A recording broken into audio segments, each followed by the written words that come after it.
हिंदुस्तान की तारीख में एक ऐसा बादशाह भी गुजरा है जिसकी इबादत पर कोई शक नहीं था, मगर जिसके इरादे से सल्तनत कांप जाती थी। वो बादशाह जो तख्त पर बैठकर भी फकीर की तरह जीता था और फकीर को भी बादशाह की तरह रौंद देता था। उसकी निगाहें सिर्फ तख्त पर नहीं थीं, बल्कि उन दरगाहों पर थीं जहां सजदे अल्लाह के सिवा किसी और के लिए झुकते थे। हम अजमेर शरीफ तोड़ने का इरादा करते हैं। और उसी एक इरादे ने इबादत और बगावत के दरमियान एक जंग शुरू कर दी। बादशाह औरंगजेब को वलियों के मुताबिक यह गलत फहमी थी कि मरने के बाद मज़ारों में उन्हें जिंदा किया जाता है। अपनी इसी वहम को दूर करने के लिए बादशाह औरंगजेब एक रोज गरीब नवाज की जियारत करने के लिए अजमेर शरीफ तशरीफ ले गए। और जब अजमेर पहुंचे और अजमेर पहुंचकर औरंगजेब ने अपने काजी से कहा, चलो मान लेता हूं कि गरीब नवाज अल्लाह के वली हैं, मगर मैं तभी ये मानूंगा जब मैं सलाम पेश करूंगा तो मुझे वो सलाम का जवाब देंगे। अगर सलाम का जवाब नहीं आया तो मैं दरगाह तोड़ दूंगा। बादशाह औरंगजेब जब हाजिरी देने जा रहे थे तो एक अंधा शख्स बैठा था। बादशाह औरंगजेब ने उससे पूछा, ए शख्स, क्या मामला है, तुम यहां क्यों बैठे हो? बादशाह, मैं आंख से नबीना हूं, मैं ख्वाजा साहब से आंखें मांग रहा हूं। काफी साल गुजर गए, ख्वाजा साहब नहीं सुन रहे हैं। ये वो बारगाह है जहां से दादा अकबर को भी औलाद नसीब हुई थी।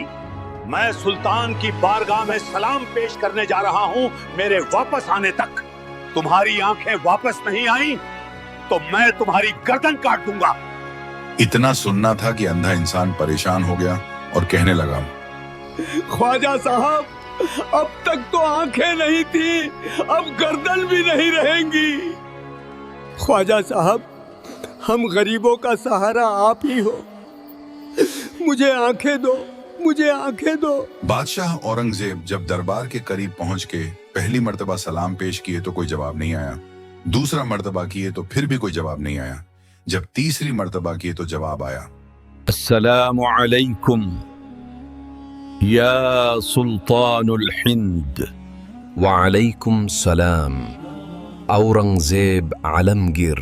औरंगजेब, तुम्हारी जिद के वजह से मैं अर्शे इलाही पर गया था एक अंधे बंदे की आंखें लेने, इसलिए सलाम करने में देर हो गई।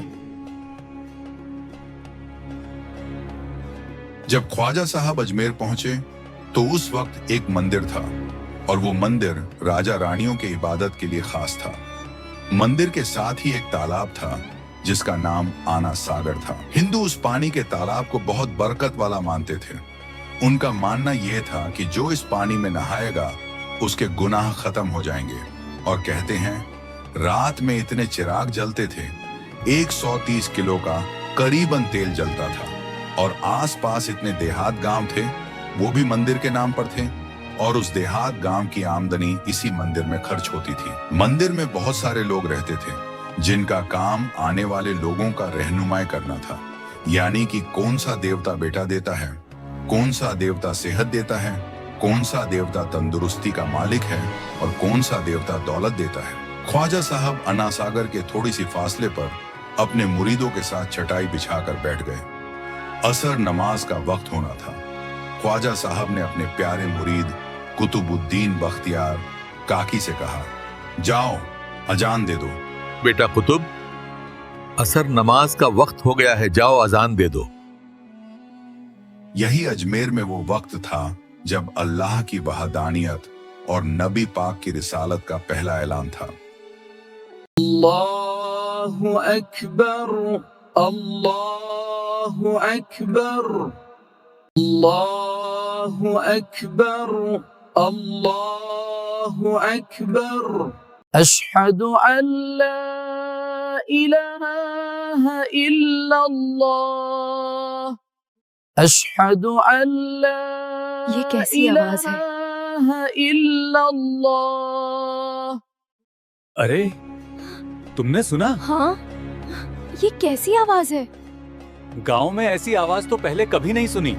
ये कैसी अनजानी ध्वनि है? ऐसी आवाज तो पहले कभी नहीं सुनी. चलो चलो देखें ये आवाज कहाँ से आ रही है. हाँ, चलो. जैसे ही सब मुरीदीन ने वजू किया और ख्वाजा साहब ने नमाज पढ़ाना चालू किया और सजदे में गए तो हिंदू लोग देख के हैरान हो गए और कहने लगे, भगवान तो मंदिर के अंदर विराजमान है.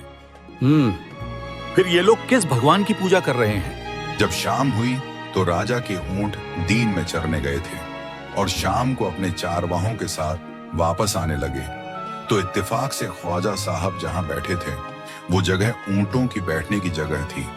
जैसी ही चरवाहों ने ख्वाजा साहब और मुरीदीन को देखा तो कहने लगे, बाबा ये ऊंटों के बैठने की जगह है, यहाँ से चले जाओ. यहाँ तो इतनी बड़ी जगह है, ऊंट कहीं भी बैठ जाएंगे.